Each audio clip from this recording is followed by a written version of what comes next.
अस्सलाम वालेकुम students. Kaif 9 audit and assurance हम कवर कर रहे थे। चैप्टर 1 हमने ऑलरेडी स्टार्ट किया हुआ है। इसमें काफ़ी हद तक हम बातें कर चुके हैं, कोई 1-2 लेक्चर्स और हैं, उसके बाद चैप्टर 1 हमारा जो है वो वाइंड अप हो जाएगा। आप लोगों ने कवर कहाँ से करनी है ये चीज़ें? स्टडी नोट्स आपको जो है वो लेक्चर्स के साथ साथ अपलोड किए जा रहे हैं चैप्टर वाइज, तो वहाँ से आपको कवर करना है। हाँ, अगर हार्ड कॉपी में आपको ये स्टडी नोट्स बुक चाहिए तो ये आपको मिल सकती है, राइज़ की बुक शॉप से भी मिल सकती है, या फिर वहीद बुक हाउस जो है वहाँ से आपको अवेलेबल हो सकती है। मैं कोशिश करूँगा कि साथ साथ ही लेक्चर के जो है चैप्टर वाइज नोट्स अपलोड कर दिए जाएं, ताकि आप सॉफ्ट फॉर्म में ले लें, चाहे उसको प्रिंट आउट करवाना हो तो प्रिंट आउट करवा लें, लेकिन साथ साथ चीज़ों को कवर करते जाना है। चैप्टर 1 हमने ऑलरेडी स्टार्ट किया हुआ, जिसमें हम कोई कंपनीज़ एक्ट की बातें कर रहे थे, और प्रीवियस 1.5 लेक्चर भी हमने कंपनी एक्ट पे जो है वो कवर किया। होपफुली आज का हमारा पूरा लेक्चर भी कंपनी एक्ट के ऊपर ही कवर होगा। आज का लेक्चर थोड़ा सा कॉन्सेप्चुअल है, बहुत इंपॉर्टेंट कॉन्सेप्ट्स हैं पेपर पॉइंट ऑफ व्यू से, जो एग्जामिनर केस स्टडीज़ में टेस्ट करते हैं, तो इसलिए प्लीज़ थोड़ा सा अटेंटिव होकर इन चीज़ों को लर्न करना है और कोशिश करनी है ये आज का लेक्चर आपने नोट से आज ही कवर करना है। ये नहीं कि लेक्चर आज आपने जो है वो सुन लिया, अटेंड कर लिया, लेकिन बुक में नोट्स में उसको कवर नहीं किया। नहीं, ऐसे नहीं करना, इसको आज ही आपने जो है वो कवर करना है ताकि चीज़ें प्रॉपर्ली मेमोराइज हो सके। कंपनी एक्ट में अभी तक हम अपॉइंटमेंट ऑफ ऑडिटर की बात कर चुके हैं कि पहला ऑडिटर जो है वो डायरेक्टर अपॉइंट करेंगे with in 90 days of company in corporation. उसके बाद सब्सिक्वेंट अपॉइंटमेंट जितनी भी हैं वो मेंबर करेंगे। हाँ, कोई कैजुअल वैकेंसी है तो विद इन 30 डेज़ डायरेक्टर उसे फुल करेंगे। हाँ, अगर पहला डायरेक्टर ऑडिटर अपॉइंट नहीं करते या मेंबर सब्सिक्वेंट अपॉइंटमेंट ऑडिटर की नहीं करते या casual vacancy with in 30 days जो है वो फिल नहीं करते डायरेक्टर, तो फिर कमीशन अपना ऑडिटर इम्पोज कर देगा। हमने रिमूवल की बात कर दी कि कौन रिमूव करेगा ऑडिटर को, मेंबर्स ही रिमूव करेंगे विद स्पेशल रेजोल्यूशन।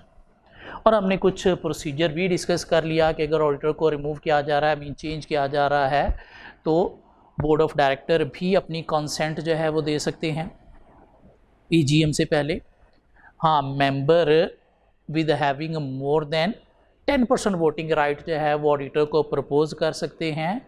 कब प्रपोज कर सकते हैं? 7 डेज़ बिफोर EGM सब मेंबर्स को इन्फॉर्म करेंगे, और अल्टीमेटली कंपनी को क्या करना होगा, इसे अपनी वेबसाइट पे पोस्ट भी करना होगा। और साथ हमने क्या पढ़ा था प्रोसीजर में कि ऑडिटर के पास राइट है कि अगर इसे रिमूव किया जा रहा है रिटायरिंग ऑडिटर, तो एक रिटर्न स्टेटमेंट लिख के जा सकता है जो 2 डेज़ बिफोर EGM कंपनी को सबमिट करवानी है, ताकि EGM पे उसे रीड आउट किया जा सके। इसके अलावा हमने कुछ राइट्स एंड पावर्स की बातें कर ली। ऑडिटर के पास क्या राइट्स एंड पावर्स होते हैं, इंफॉर्मेशन रिक्वायर करने से रिलेटेड, रिकॉर्ड तक एक्सेस से रिलेटेड और EGM से रिलेटेड, और कुछ ड्यूटीज़ भी ऑडिटर की हम कवर कर चुके हैं कि क्या क्या उसकी ड्यूटीज़ हैं। चलते हैं इस चैप्टर का जो मोस्ट इंपॉर्टेंट एरिया है, ऑडिटर की क्वालिफिकेशन की बातें करते हैं, ऑडिटर की डिसक्वालिफिकेशन की बातें करते हैं, जो कि थोड़ा ट्रिकी एरिया है, थोड़े कॉन्सेप्ट्स हैं जो हमें लर्न करने हैं ताकि हम केस स्टडी ईजीली कवर कर सकें। ऑडिटर की क्वालिफिकेशन की बात करते हैं। एक चीज़ तो आपको आइडिया होगा कि ऑडिट कौन सी कंपनी के लिए रिक्वायर है। तो ऑडिट उस कंपनी के लिए रिक्वायर है जिसका पेड अप शेयर कैपिटल जो है वो 1 मिलियन से अबव है। 1 मिलियन से लेस वाली कंपनी के लिए ऑडिट ऐसा लीगल जो है वो रिक्वायरमेंट नहीं है। तो लीगल रिक्वायरमेंट है उस कंपनी की जिसका पेड अप शेयर कैपिटल जो है वो 1 मिलियन से अबव है। अब ऑडिटर की क्वालिफिकेशन की बात करें, क्वालिफिकेशन ऑफ ऑडिटर की बात करें, तो ये मेनली किसके पॉइंट ऑफ व्यू से है? मेनली ऑडिट पार्टनर के पॉइंट ऑफ व्यू से है। पार्टनर जिसने ऑडिट रिपोर्ट साइन करनी है उसके लिए क्वालिफाइड होना ज़रूरी है। और क्या कहता है कि ऑडिटर का CA mean chartered accountant ICAP member होना जो है वो ज़रूरी है। कौन सी कंपनी के ऑडिट के लिए? पब्लिक कंपनी के ऑडिट के लिए। कि अगर आप ऑडिट करने जा रहे हो किसी पब्लिक कंपनी का, तो उसके लिए चार्टर्ड अकाउंटेंट होना ज़रूरी है। Private company is a subsidiary of public company, एक प्राइवेट कंपनी जो सब्सिडरी है किसी पब्लिक कंपनी की, तो उसके लिए भी चार्टर्ड अकाउंटेंट होना ज़रूरी है। ऑडिटर चार्टर्ड अकाउंटेंट होगा पब्लिक कंपनी के ऑडिट के लिए, या private company is a subsidiary of public company.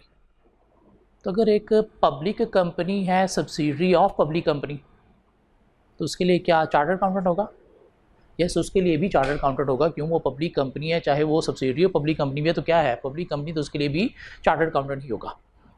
फिर कहता है कि प्राइवेट कंपनी जिसका paid up share capital greater than equal to 3 million है, ग्रेटर देन 3 मिलियन है, उसके लिए भी चार्टर्ड अकाउंटेंट होना जरूरी है।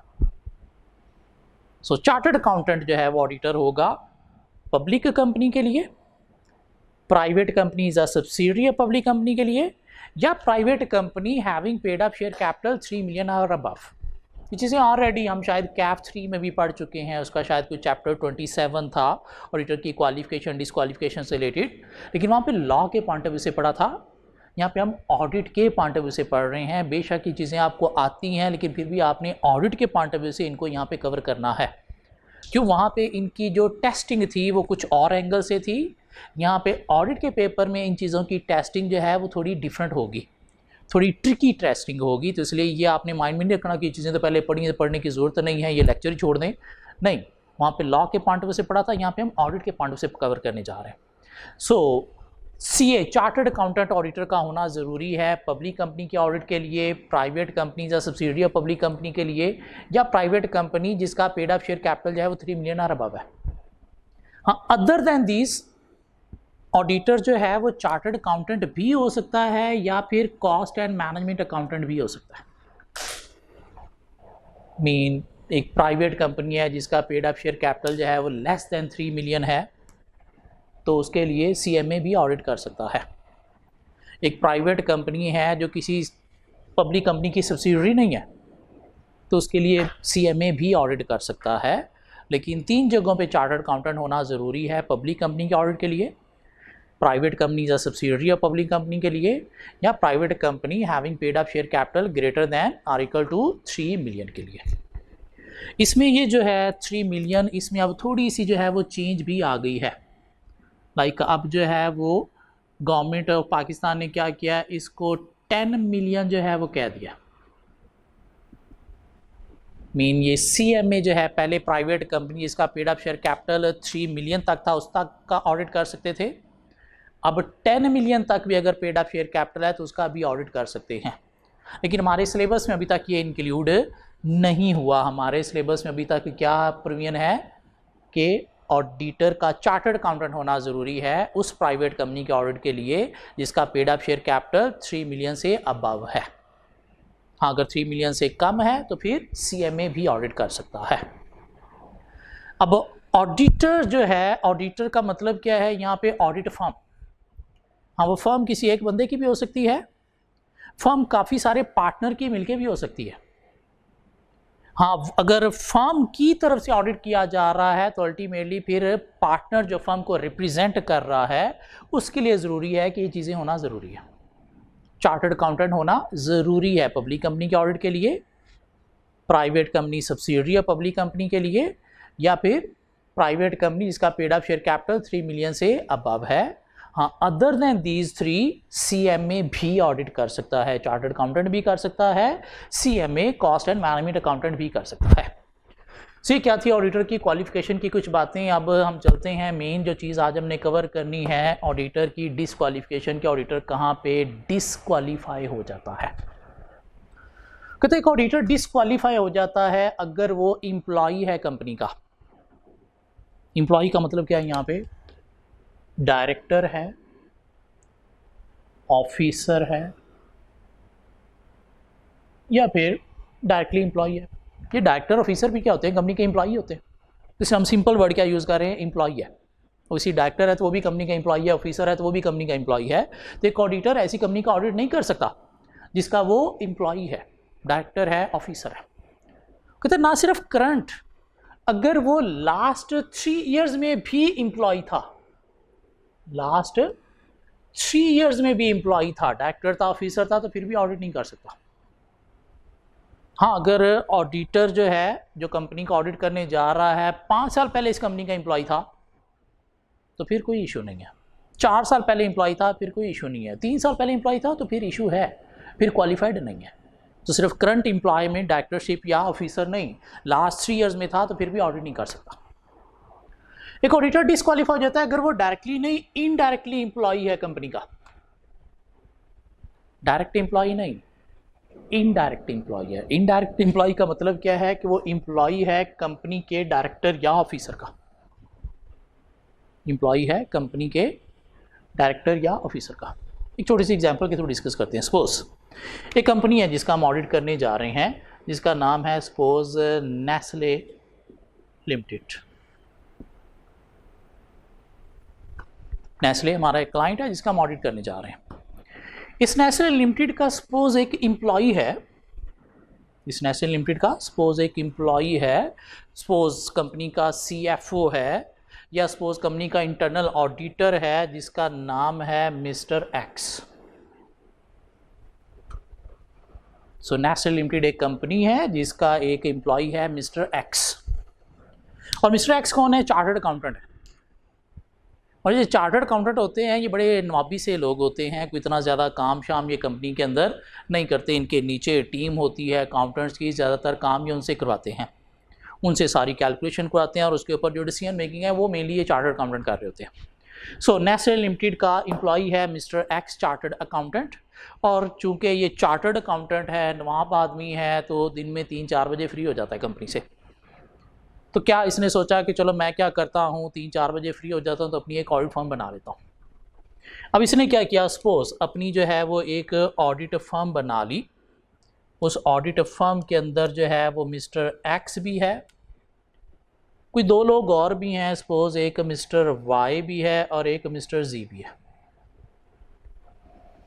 सो नेस्ले लिमिटेड एक कंपनी है जिसका एम्प्लॉय है एक चार्टर्ड अकाउंटेंट मिस्टर एक्स, और मिस्टर एक्स की एक फर्म है XYZ। अब इस मिस्टर एक्स का सपोज ये जो मिस्टर वाई है ये पार्टनर है इसका, और जी जो है ये सपोज इसका एम्प्लॉय है।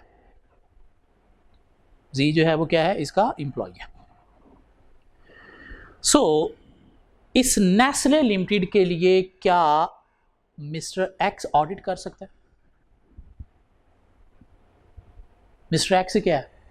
Direct employee of the company, तो ये ऑडिट नहीं कर सकता। मिस्टर एक्स जो है वो क्या है? Direct employee of the company, तो ये ऑडिट नहीं कर सकता।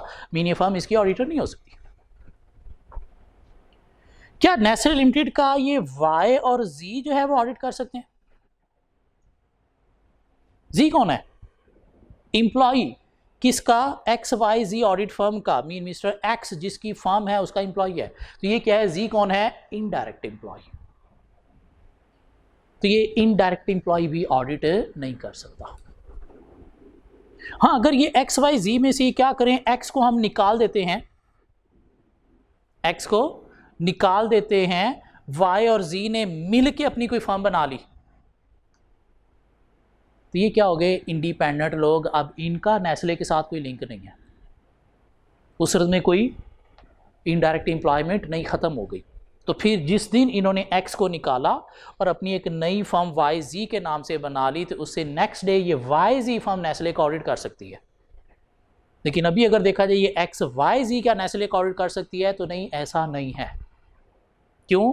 बेशक डायरेक्ट नहीं, इनडायरेक्ट तो रिलेशनशिप बन गया ना मिस्टर एक्स का नेस्ले के साथ, मिस्टर जी का नेस्ले के साथ। क्यों? मिस्टर जी क्या है? एम्प्लॉय ऑफ मिस्टर एक्स है। तो ये क्या है? डायरेक्ट नहीं, इनडायरेक्ट एम्प्लॉयमेंट। इस सूरत में भी ऑडिटर जो है वो ऑडिट नहीं कर सकता।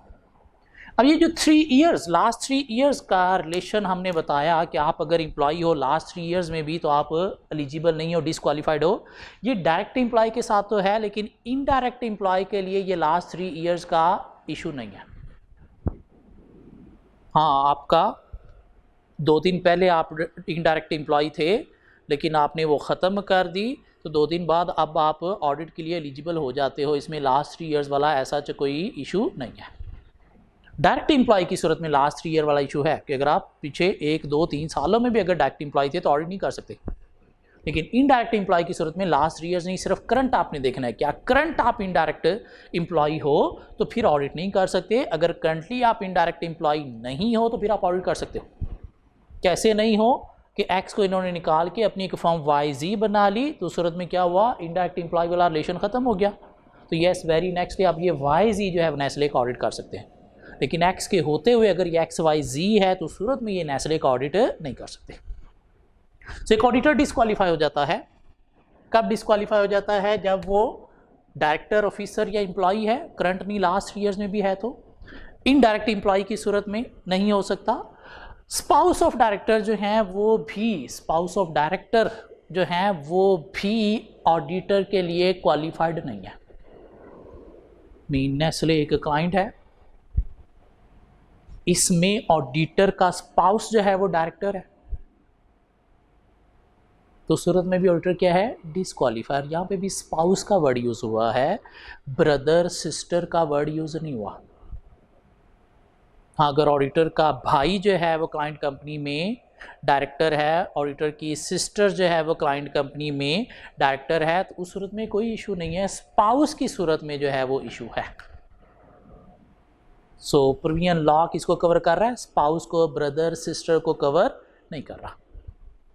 सो ऑडिटर डिस्क्वालीफाई है अगर डायरेक्ट एम्प्लॉई है, डायरेक्टर ऑफिसर एम्प्लॉई है, इनडायरेक्ट एम्प्लॉई है, मीन कंपनी के डायरेक्टर ऑफिसर का एम्प्लॉई है, स्पाउस ऑफ डायरेक्टर है कंपनी का, मीन ऑडिटर का स्पाउस कंपनी का डायरेक्टर है। जब कहते हैं कि बॉडी कारपोरेट है, बॉडी कारपोरेट क्या होती है? Company, in simple word body corporate. Law में तो बहुत सारी आपने डिटेल पढ़ी, यहाँ पे ऑडिट पॉइंट ऑफ से सिंपली आप क्या माइंड में रखो कि बॉडी कारपोरेट का मतलब क्या है? कोई कंपनी। क्यों? नॉर्मली ये जो ऑडिट फर्म्स होती हैं ये एज ए सोल प्रोप्राइटरशिप या एज ए पार्टनरशिप जो है वो रजिस्टर्ड होती हैं, तो ऑडिट कर सकती हैं, एलिजिबल हैं। लेकिन अगर ये बॉडी कारपोरेट है, बॉडी कारपोरेट का मतलब क्या? कंपनी है। कंपनी का मतलब क्या? कि इनकी लाइबिलिटी जो है वो लिमिटेड है, तो सूरत में डिस्क्वालीफाइड है। मीन ऑडिटर की लाइबिलिटी क्या होनी चाहिए? अनलिमिटेड होनी चाहिए, ताकि अगर कंपनी के अगेंस्ट रिपोर्ट दे तो कंपनी इसके अगेंस्ट एक्शन लेके अपने डैमेजेस रिकवर कर सके। क्योंकि अगर इसकी लाइबिलिटी ही लिमिटेड है तो फिर कंपनी के अगेंस्ट रॉन्ग रिपोर्ट देने से कंपनी का कोई लॉस हुआ है तो वो ऑडिटर से फिर कवर नहीं किया जा सकता। क्यों? बॉडी कारपोरेट में क्या हो जाता है? लाइबिलिटी लिमिटेड हो जाती है, इसलिए बॉडी कारपोरेट जो है वो ऑडिट नहीं कर सकती। फ्रॉड कन्विक्टेड, कि अगर एक ऑडिटर जो है उसने कोई फ्रॉड किया था और वो फ्रॉड पकड़ा गया था, मीन कन्विक्टेड है फ्रॉड से, तो उस सूरत में भी ये ऑडिट नहीं कर सकता।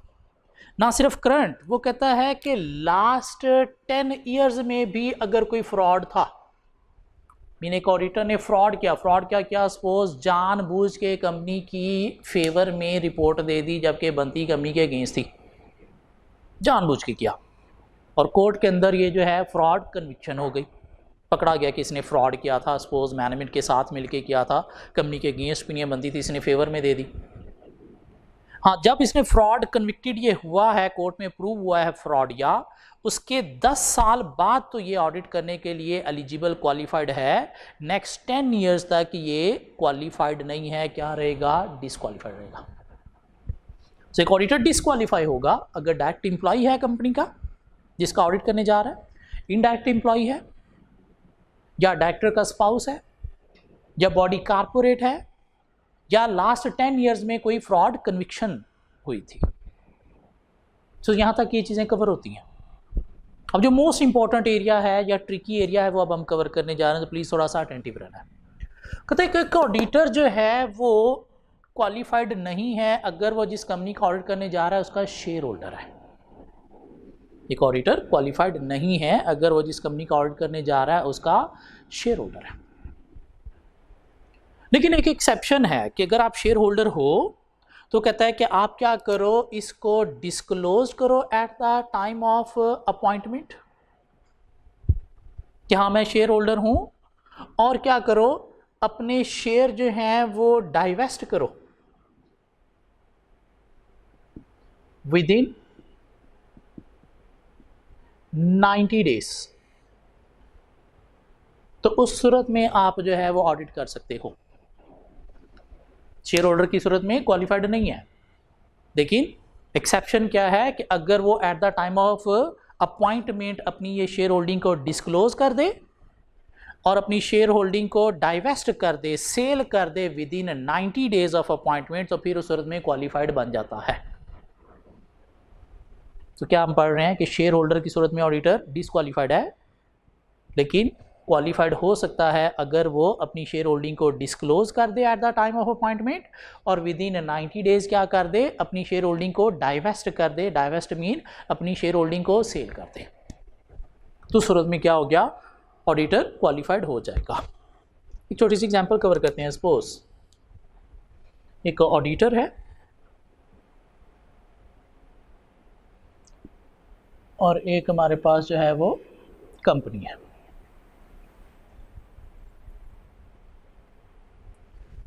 सो ऑडिटर हमने कहा जी शेयर होल्डर की सूरत में इस कंपनी का ऑडिट नहीं कर सकता। हाँ कर सकता है अगर अपनी शेयर होल्डिंग को eight the time of appointment disclose कर दे और विद इन 90 डेज क्या कर दे, डाइवेस्ट कर दे। तो क्या हुआ, ऑडिटर ने क्या करना शुरू कर दिया, शेयर होल्डिंग खुद रखने की बजाय अपने स्पाउस को शेयर होल्डिंग दे दी या अपने माइनर चिल्ड्रन के नाम पर शेयर होल्डिंग ले ली। क्यों, मेरे साथ मसला है ना कि मैं शेयर होल्डर हूँ तो इसलिए ऑडिट नहीं कर सकता, तो चलो मैं क्या करता हूँ, शेयर होल्डिंग अपने नाम पर रखने की बजाय अपने स्पाउस के नाम पर रख लेता हूँ या अपने माइनर चिल्ड्रन के नाम पर रख लेता हूँ। तो फिर कुछ अर्सा पहले लॉ ने ये चीज़ भी दोबारा से रीडिफाइन कर दी कि ऑडिटर सिर्फ और सिर्फ खुद ही शेयर होल्डर नहीं, अगर ऑडिटर का स्पाउस या माइनर चिल्ड्रन भी शेयर होल्डर हैं तो सूरत में भी ये डिसक्वालीफाइड है। लेकिन ऑडिट कर सकता है अगर उस शेयर होल्डिंग को eight the time of appointment disclose कर दे और सेल कर दे, अपनी शेयर होल्डिंग ख़त्म कर दे, डाइवेस्ट कर दे विद इन 90 डेज। तो शेयर होल्डर सिर्फ खुद ही होना नहीं, अगर शेयर होल्डिंग स्पाउस या माइनर चिल्ड्रन की भी है तो सूरत में भी आप डिसक्वालीफाइड हो।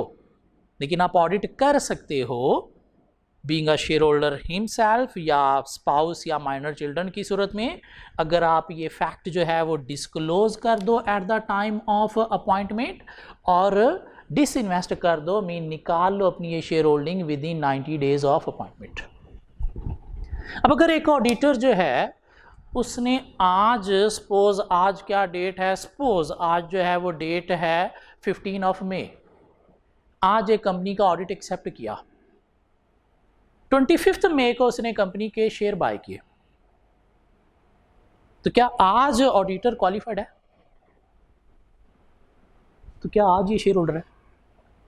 नहीं, ना इसके स्पाउस ना इसके माइनर चिल्ड्रन किसी के पास शेयर होल्डर नहीं, तो आज ये क्वालिफाइड है। लेकिन अगर 25 मई को ये शेयर होल्डर बन गया है तो फिर ये डिस्क्वालीफाई हो जाएगा। मीन ये फैक्ट जो डिस्क्लोज करना है ये कहाँ पर डिस्क्लोज करना है, eight the time of appointment. हम यहाँ पे क्या बात कर रहे हैं कि एक ऑडिटर अपॉइंट हो रहा है एज ए ऑडिटर कंपनी का, तो उसका शेयर होल्डर नहीं होना चाहिए। अगर शेयर होल्डर है तो क्वालिफाइड नहीं है।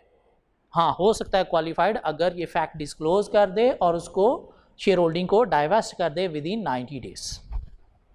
सो ऑडिटर उसका स्पाउस या माइनर चिल्ड्रन भी कंपनी का शेयर होल्डर है तो उस सूरत में भी क्या करना होगा, आपको ये फैक्ट डिस्क्लोज करना होगा eight the time of appointment और विद इन 90 डेज क्या करना होगी, अपनी शेयर होल्डिंग डाइवेस्ट करना होगी।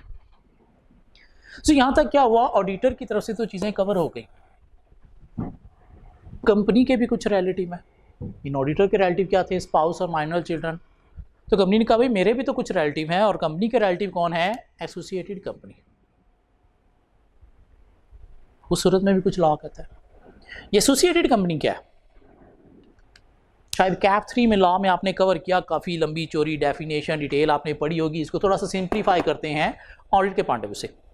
एसोसिएटेड कंपनी कौन है, होल्डिंग सब्सिडरीज, मीन इस कंपनी की अगर कोई होल्डिंग कंपनी है या इसकी कोई सब्सिडरी है तो वो कौन है, associated company. Subsidiary of subsidiary है तो अल्टीमेटली ये भी अंडर कॉमन कंट्रोल है, तो ये भी क्या है, एसोसिएटेड कंपनी। ये एसोसिएटेड कंपनी कौन है, companies in common directorship. Companies in common directorship mean एक क्लाइंट का हमारा डायरेक्टर दूसरी कंपनी में भी डायरेक्टर है, तो ये क्या है, एसोसिएटेड कंपनी है। या share holding greater than or equal to 20% voting powers, mean इस कंपनी का एक शेयर होल्डर जिसके पास 20% शेयर हैं, एक दूसरी कंपनी में भी उसके पास मोर देन 20% शेयर्स हैं, तो वो दूसरी कंपनी क्या है, एसोसिएटेड कंपनी। इस कंपनी का डायरेक्टर है, दूसरी कंपनी में उसके पास 30% शेयर हैं, तो ये भी क्या है, एसोसिएटेड कंपनी। इस कंपनी में एक शेयर होल्डर है 20% का, दूसरी कंपनी में उसके पास शेयर हैं 15%, क्या ये एसोसिएटेड कंपनी है? नहीं। Under common share holding of greater than और इक्वल टू 20% वोटिंग पावर जो है वो एसोसिएटेड कंपनी होगी, लेस देन 20% वोटिंग पावर है तो एसोसिएटेड नहीं होगी। तो एसोसिएटेड कंपनी कौन है? Holding subsidiary under common directorship या under common share holding with greater than 20% or equal to voting powers, या मुदारबा manage by the company. Mean एक कंपनी ने कोई मुदारबा मैनेज किया हुआ है तो मुदारबा भी क्या है? Associated company. सो क्या कहता है यहाँ पे एसोसिएटेड कंपनी की सूरत में कि एसोसिएटेड कंपनी की सूरत में भी आप जो है वो क्वालिफाइड नहीं, डिसक्वालिफाइड हो।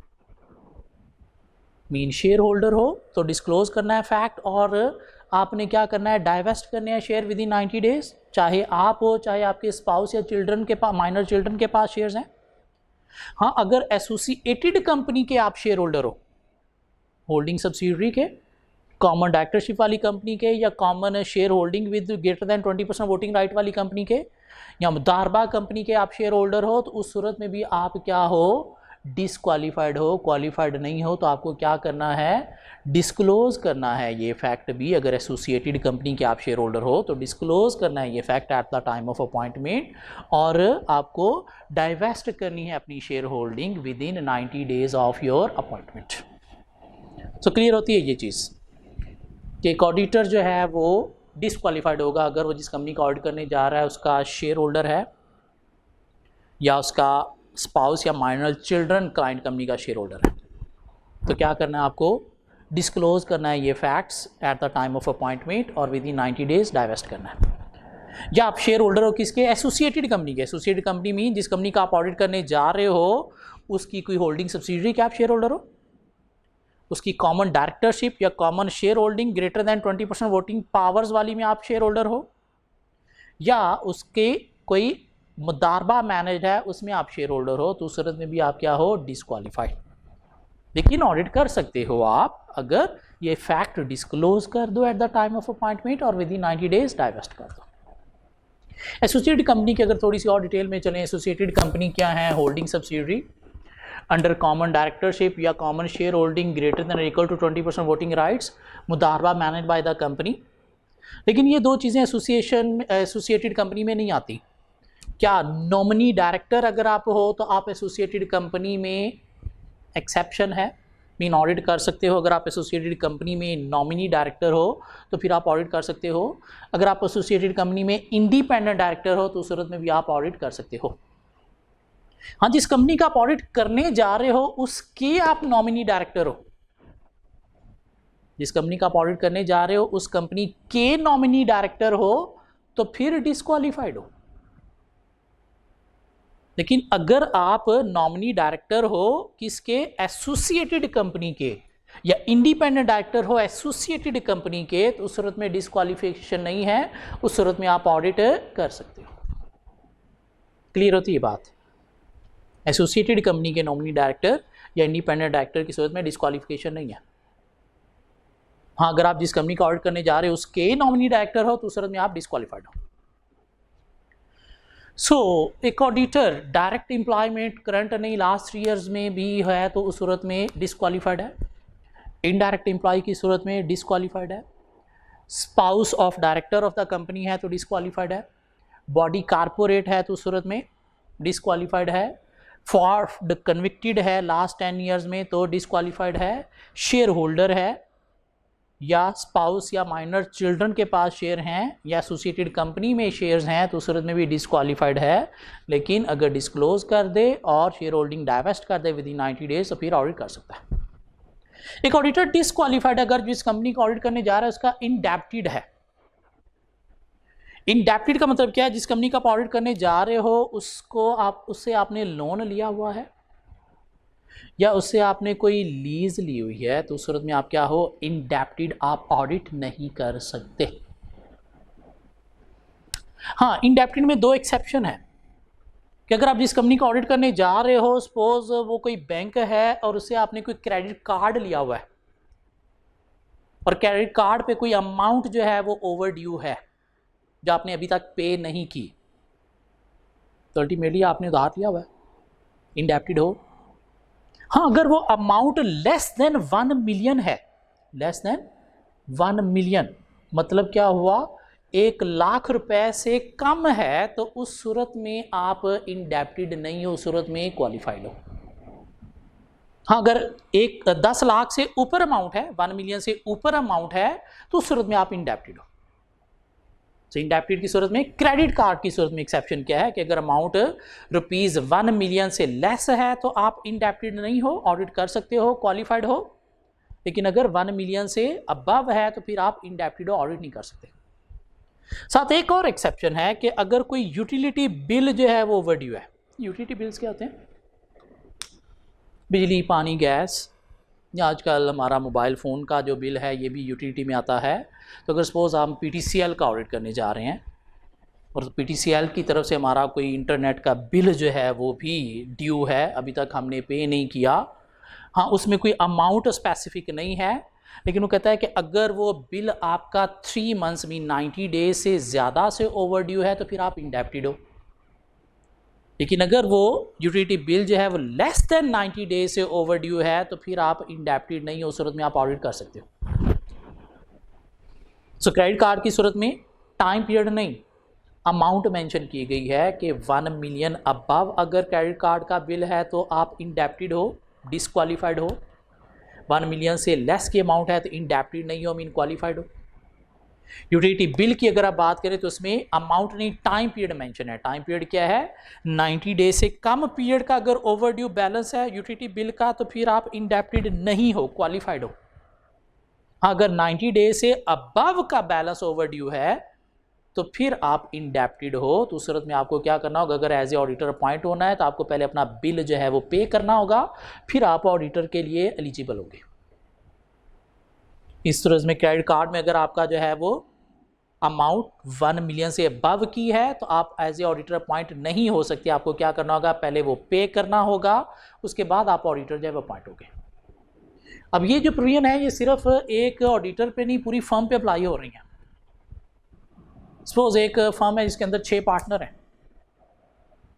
किसी एक पार्टनर के पास जो है वो सपोज क्रेडिट कार्ड है तो पूरी फर्म पे ये अप्लाई हो गया, मीन ये पूरी फर्म ऑडिटर के लिए एलिजिबल नहीं है। सपोज 6 पार्टनर हैं, एक पार्टनर के पास क्रेडिट कार्ड का बिल जो है वो 4 लाख है, एक पार्टनर के पास क्रेडिट कार्ड का बिल 3 लाख है, एक के पास 4 लाख है, एक के पास 5 लाख है। तो क्या सबका क्यूमुलेटिव हम करके देखेंगे कि पूरी फर्म के पॉइंट ऑफ व्यू से ये 1 मिलियन से अबव जा रहा है? नहीं, इंडिविजुअल क्रेडिट कार्ड को देखा जाएगा। हाँ, एक पार्टनर के पास 4 लाख का बिल है, एक के पास 5 लाख है, एक के पास 3 लाख का है, तो जो मिला के कितना बनता है? 4, 3, 7, 5, 12। लेकिन नहीं, इस सूरत में ऑडिटर लाइबल है, एलिजिबल है, क्वालिफाइड है। क्यों? हमने एक सिंगल क्रेडिट कार्ड का बिल देखना है, क्यूमुलेटिव इफेक्ट नहीं देखना। सो इंडेप्टेड, लोन लीज की सूरत में इंडेप्टेड है तो ऑडिट नहीं कर सकता। क्रेडिट कार्ड में अगर 1 मिलियन से अबव का बैलेंस है तो इंडेप्टेड है, ऑडिट नहीं कर सकता। Utility bill greater than 90 days से ओवरड्यू है तो इंडेप्टेड है, ऑडिट नहीं कर सकता। एक चीज़ और लॉ में कवर तो नहीं हुई, लेकिन पास में एग्जामिनर ने जो है वो एक दफ़ा टेस्ट कर ली थी कि ऑडिटर के पास क्या है? क्लाइंट कंपनी से related term finance certificate, TFC। Term finance certificate बोलते हैं लाइक डिबेंचर। कंपनी ने डिबेंचर इशू किए तो वो ऑडिटर के पास है, ऑडिटर ने बाय किए हैं। तो डिबेंचर की सूरत में कंपनी से आप लोन लेते हो या कंपनी को लोन देते हो? लोन देते हो आप कंपनी को, तो ये टर्म फाइनेंस सर्टिफिकेट की सूरत में भी आपने क्या किया है? क्लाइंट कंपनी को लोन दिया हुआ है, उसे लिया नहीं हुआ। तो कंपनी आपकी इंडेप्टेड है, आप नहीं है, तो उस सूरत में ऐसा कोई इशू नहीं है। टर्म फाइनेंस सर्टिफिकेट को कंपनी एक्ट कहीं पे भी कवर नहीं कर रहा, कोई इसकी डिटेल वहाँ पे अवेलेबल नहीं है, तो उस सूरत में ऑडिटर लाइबल है, क्वालिफाइड है, कोई इशू नहीं है। इसके अलावा क्या कहता है कि एक ऑडिटर डिसक्वालीफाई हो जाएगा अगर उसने कोई गारंटी लोन के अगेंस्ट प्रोवाइड की हुई है। सपोज ये एक मिस्टर है, इसने क्लाइंट हमारा है जिसका हम ऑडिट करने जा रहे हैं, कोई बैंक है, उससे इसने लोन लिया है और उस लोन की गारंटी हमने ऑडिटर ने दी है। तो अगर ये लोन नहीं देता तो किसे पे करना है? हमें, ऑडिटर को। क्या ख्याल है? तो उस सूरत में हम क्या हो गए फिर? इंडेप्टेड इस क्लाइंट के, तो उस सूरत में हम ऑडिट नहीं कर सकते।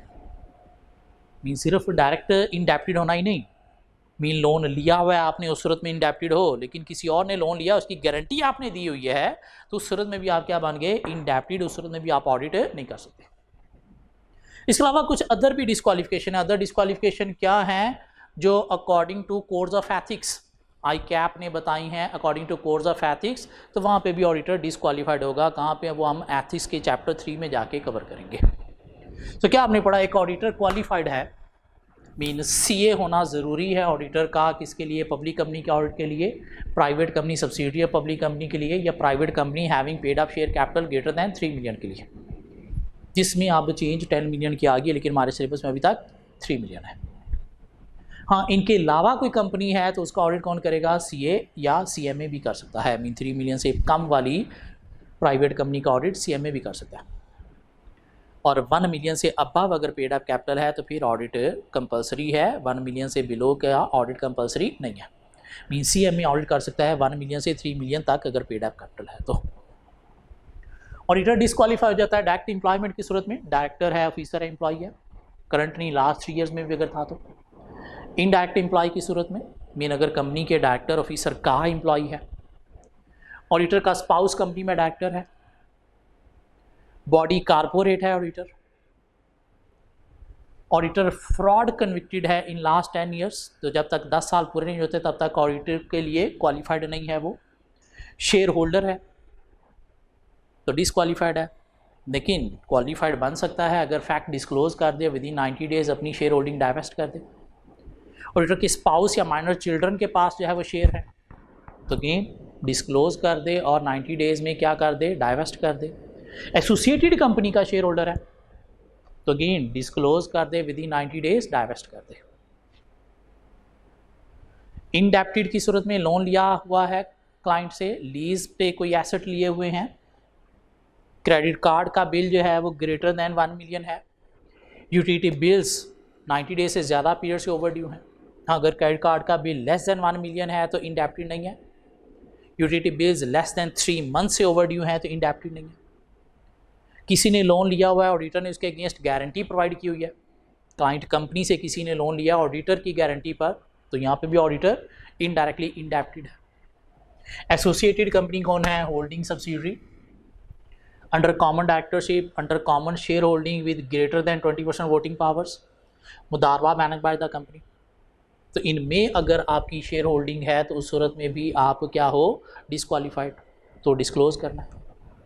हाँ, अगर आप एसोसिएट कंपनी में नॉमिनी डायरेक्टर हो, मीन कॉमन डायरेक्टरशिप की सूरत में डिस्क्वालीफाइड हो, लेकिन अगर नॉमिनी डायरेक्टर हो तो फिर कोई इशू नहीं है, इंडिपेंडेंट डायरेक्टर हो तो फिर कोई इशू नहीं है। अब वो कहता है कि अगर आप जो है वो एक कंपनी के लिए डिस्क्वालीफाई हो तो उसकी होल्डिंग उसकी सब्सिडियरी के लिए भी डिस्क्वालीफाई हो।